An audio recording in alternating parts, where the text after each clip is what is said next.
जय हिंद, वंदे मातरम। प्यारे साथियों, आ चुके हैं एक और जबरदस्त नई वीडियो के साथ। कौन सी वीडियो है दोस्तों आपके लिए? यह है राजस्थान महात्मा गांधी सेवा प्रेरक भर्ती 2023 में आपका इंटरव्यू होने वाला है। तो आपकी तैयारी कैसी है साथियों? अगर आप अपनी तैयारी को और भी बेहतर करना चाहते हैं तो आप हमसे जुड़ सकते हैं दोस्तों। हमने इंटरव्यू की क्लासें चला रखी है। कहां पे?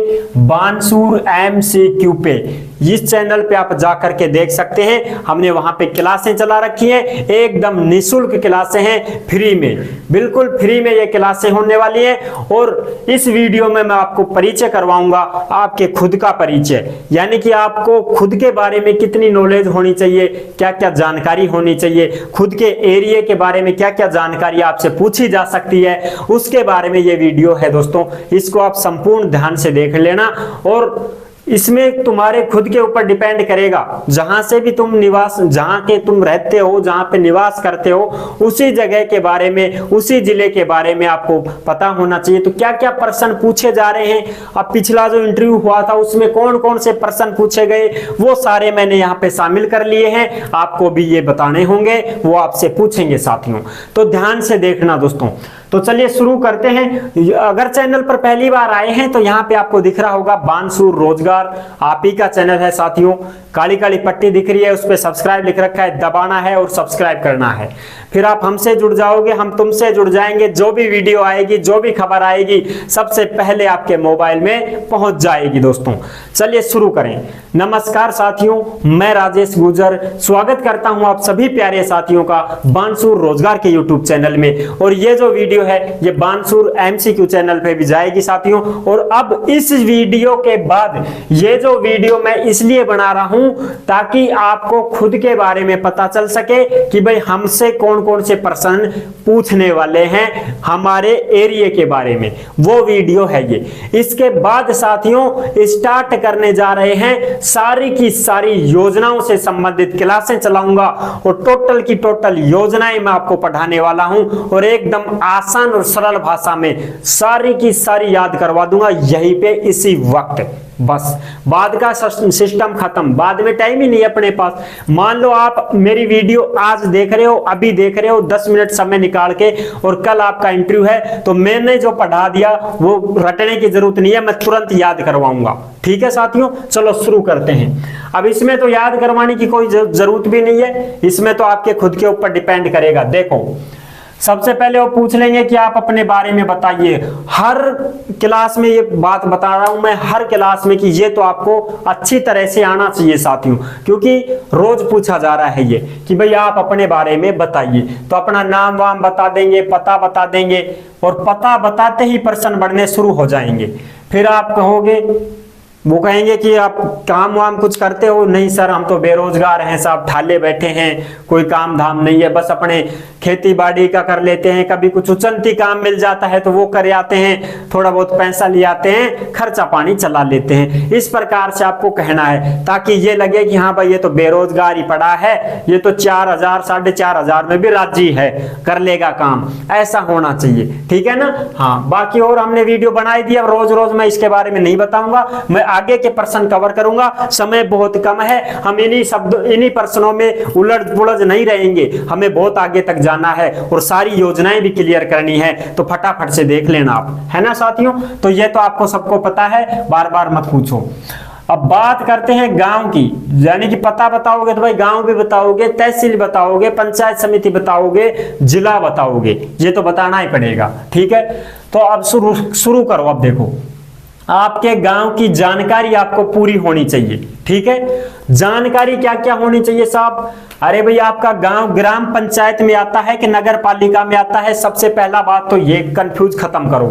अगर ग्राम पंचायत में आता है तो ठीक है, ग्राम पंचायत, नगर पालिका में आता है तो नगर पालिका, बस दो ही काम करो। ठीक है, ये चीज आपको पता होनी चाहिए। जैसे मेरा गांव है तो नगर पालिका में आता है, सिस्टम खत्म। अब बात करते हैं अगर आपका गांव में आता है तो गांव में क्या, आपके गांव की जानकारी क्या क्या है, चाहे वो नगर पालिका हो चाहे ग्राम पंचायत, गांव तो आपका है भैया, हैं आप जहां रहते हो। शहर में रहते हो तो आपके वार्ड की जानकारी होनी चाहिए, गांव में रहते हो तो गांव की जानकारी होनी चाहिए। अब आपके वार्ड की या गांव की जनसंख्या कितनी है वो पूछ सकते हैं। तो अगर आपको नहीं पता तो अंदाजा ही लगा लेना, बस अंदाजा ही लगा लेना, वो तुम्हारे गांव में सर्वे नहीं करने आ रहे हैं। लेकिन इतना भी मत करना कि वैसे ही दे दिया दांगे बस, बेगर वैसे ही अंदाजा भी ठीक लगाना, क्योंकि इंटरव्यू आपका कहां हो रहा है, आपकी ही पंचायत समिति में हो रहा है। आपके गांव का पूरा रिकॉर्ड है उनके पास, समझ रहे हो, सब कुछ जानते हैं वो कोई बाहर के विदेश के बिल्लात के नहीं है वो कि नहीं जानते हैं, वो सारा सिस्टम जानते हैं। तुम्हारे गांव का रिकॉर्ड भी है उनके पास, तुम्हारी ही पंचायत समिति के अंदर तुम्हारा इंटरव्यू लिया जाएगा, तो उनको सब कुछ पता है। ठीक है, तो अपने गांव की जनसंख्या बता देना, जितनी भी है सब, 5000 है, 4000 है, बच्चों सुदे सब कुछ आ गए सब इसमें। ठीक है, फिर पूछेंगे वोटर कितने हैं तुम्हारे गांव में, वोट वगैरह कितने डलते हैं, तो बता देना कि साहब लगभग 1100-1200 वोटर हैं हमारे गांव में। ऐसे कुछ भी हो भाई बता देना, छोटा गांव है तो छोटे हिसाब से। फिर पूछेंगे पानी की मात्रा कैसी क्या है, पानी वानी सूख गया, सही काम चल रहा है तुम्हारे गांव में, कैसा क्या है सुविधा पानी की, तो आप बता देना जैसी भी आपकी कंडीशन है। सूखा है तो साहब सूखा है, हम तो टैंकरों से मंगवाते हैं, पानी का सदुपयोग करते हैं, व्यर्थ नहीं बहाते हैं, एक एक बूंद की कीमत पता चल चुकी है सर।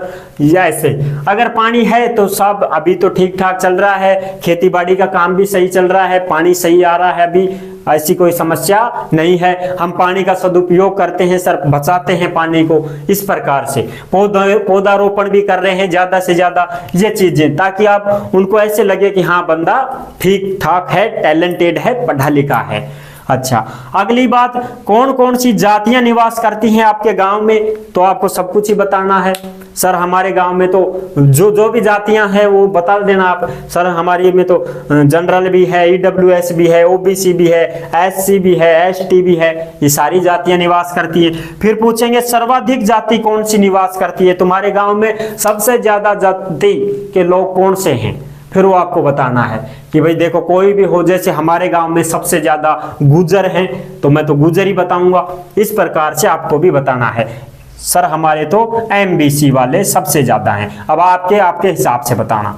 फिर पूछेंगे कि भाई ग्राम पंचायत, अगर आप ग्राम पंचायत में आते हो तो पूछेंगे कि भाई ग्राम पंचायत जो होती है, इस ग्राम पंचायत में कौन बैठता है, कौन इसका मतलब मालिक है, तो आप कहोगे कि सर सरपंच है, तो कहेंगे आपके सरपंच का नाम क्या है, तो आपको सरपंच का नाम बताना पड़ेगा। जैसे हमारे तो सरपंच नहीं है भाई, हमारी तो नगर पालिका है, तो तुम्हारे सरपंच है तो उनका नाम बताओ। फिर पूछेंगे कि ये सरपंच कैसे बनता है भाई, फिर आपको कहना है कि सर ये सरपंच जो है ये वोट पड़ते हैं, फिर चुनाव होते हैं ना, उससे फिर ये जीतता है, चुनाव जीतता है, तब साहब ये सरपंच बनता है। अच्छा जी, और फिर कहेंगे कि भाई ग्राम पंचायत में कोई सरकारी अधिकारी भी बैठता है क्या, फिर आप कहोगे जी सर सरकारी अधिकारी भी बैठता है, उसको क्या बोलते हैं, उसको वीडीओ बोलते हैं साहब, वीडीओ बोलते हैं। ठीक है, यानी कि ग्राम विकास अधिकारी होता है वो बैठता है साहब, वो होता है सरकारी अधिकारी, तो उसका नाम क्या है, फिर आप अपने जो ग्राम विकास अधिकारी है उनका नाम बता देना। जैसे भाई हमारे ग्राम विकास अधिकारी अटल सेवा में बैठते थे, उनका नाम अशोक जी है, तो आपके भी कोई नाम होगा बता देना। अच्छा, ये तो हो गई ग्राम पंचायत की बात। फिर बात करते हैं कि भाई आपके जो नगर पालिका है, नगर निगम है, इनसे भी तो लोग हैं भाई, नगर निगम वाले हैं जिले के, जो शहर के हैं, और जो नगर निगम वाले हैं वो अपने नगर निगम की जानकारी देंगे, नगर पालिका वाले हैं वो नगर पालिका की जानकारी देंगे। जैसे भाई हमारी नगर पालिका है तो पूछेंगे आपसे कि आपकी नगर पालिका में कोई अध्यक्ष है, वो कौन है, क्या नाम है उनका, कैसे बनता है अध्यक्ष, तो इसकी भी जानकारी आपको होनी चाहिए। जैसे भाई हमारे नगर पालिका है, उसका जो अध्यक्ष है वो नीता सज्जन मिश्रा जी हैं, और भाई कैसे बनते हैं सब चुनाव होते हैं इनके, उनसे ये बनते हैं।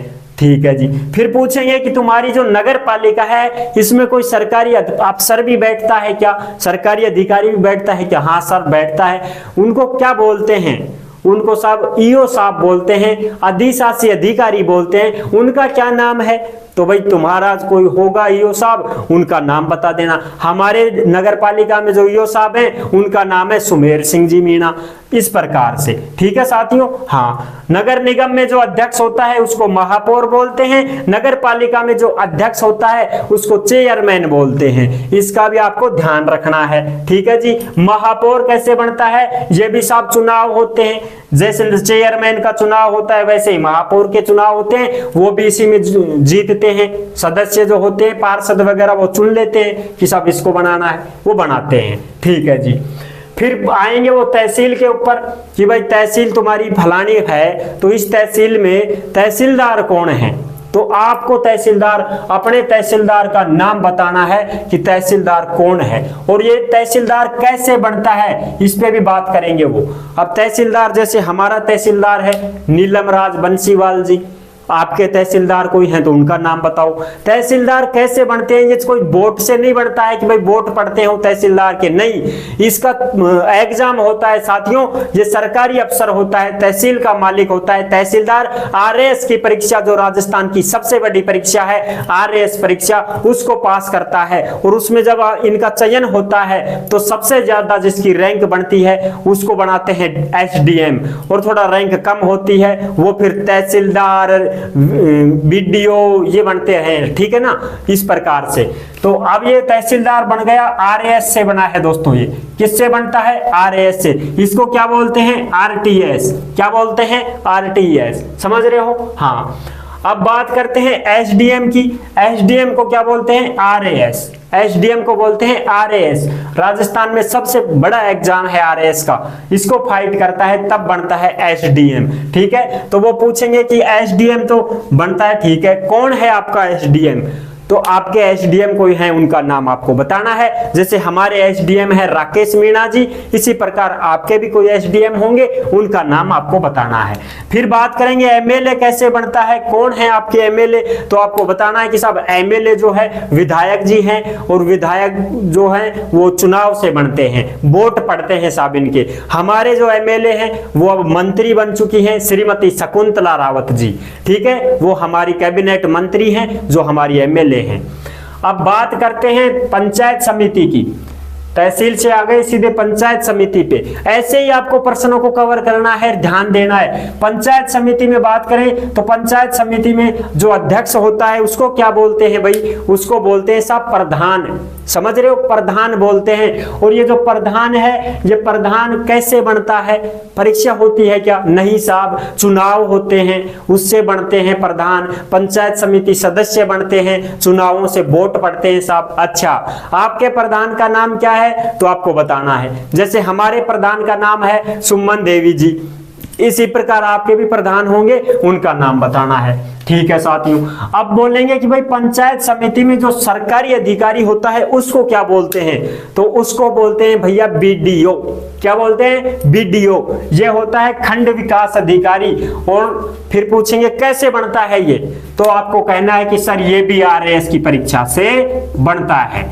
आरएएस की परीक्षा देते हैं, और जिसका रैंक कम आता है उसको निचली पोस्ट मिलती जाती है, जिसका अच्छा रैंक आता है उसको ऊपर की जो पोस्ट होती है, बड़ी पोस्ट होती है, वो मिलती चली जाती हैं। ठीक है साथियों। फिर पूछेंगे कि आपके जो बीडीओ साहब हैं उनका भी नाम बताओ, तो भाई हमारे जो बीडीओ साहब हैं वो तो गुलाब चंद जी हैं, आपके कोई हो तो उनका नाम आपको बताना है। ठीक है साहब। अब सीधा आएंगे वो जिला लेवल पे, जिला स्तर पे आएंगे। फिर पूछेंगे कि भाई तुम्हारे जो जिला कलेक्टर हैं वो कौन है, फिर आपको बताना है। जैसे भाई मैं तो अलवर जिले का हूं, तो मेरा तो ये अलवर जिले का है, तो अलवर जिले का कलेक्टर बता दूंगा मैं, तो साहब जितेंद्र कुमार सोनी जी हैं। अब आपके जिले का कोई कलेक्टर हो तो वो, और किसी को नहीं पता है तो फटाफट से गूगल निकालो और सर्च करो और लिख लो अपने, याद हो जाएगा तुम्हें। ठीक है, ऐसे नहीं है कि भाई किसी से पूछते घूम रहे हैं फिर रहे हैं, नहीं, आजकल सब गूगल पे सर्च कर लेते हैं और वहां पे मिल भी जाता है। ठीक है, 2023 वर्तमान ऐसे बोल करके सर्च कर लेना,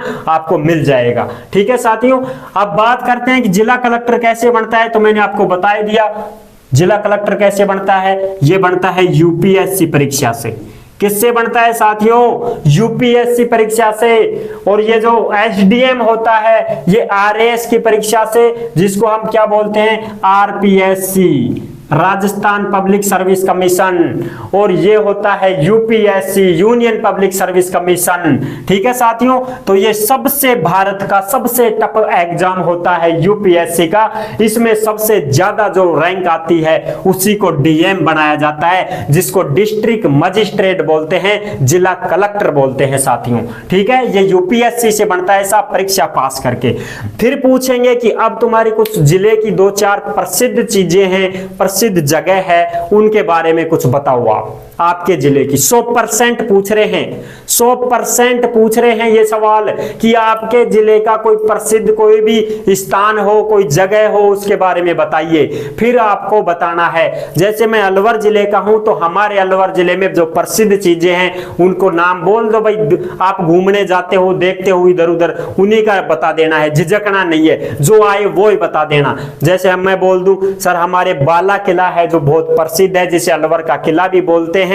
अच्छा जी, फिर दूसरा साहब मूसी महारानी की छतरियां भी हैं यहाँ पे, बहुत ही प्रसिद्ध हैं। फिर दूसरा साहब सिलीसेड झील है हमारे अलवर जिले में जो बहुत ही प्रसिद्ध है, बहुत दूर दूर से लोग उसका आनंद लेने के लिए आते हैं। और साहब हमारे यहाँ अलवर जिले में सरिस्का बाघ रिजर्व टाइगर, सरिस्का बहुत ही भयंकर तरीके से यहाँ पे अभ्यारण्य जो है ये बहुत ही शानदार प्रसिद्ध है। यहाँ पे टाइगर भी छोड़े गए हैं, दूर दराज के लोग यहाँ पे, बहुत दूर दूर के देश विदेश के लोग यहाँ पे सरिस्का अभ्यारण्य में घूमने के लिए आते हैं और यहाँ पे लुत्फ उठाते हैं। इसलिए और भी बता दूंगा मैं तो, भानगढ़ का किला है साहब, भूतों का किला जिसको बोलते हैं, वो बिल्कुल उजाड़ बियाबान हो चुका है, खंडर हो चुका है वो भानगढ़ का किला।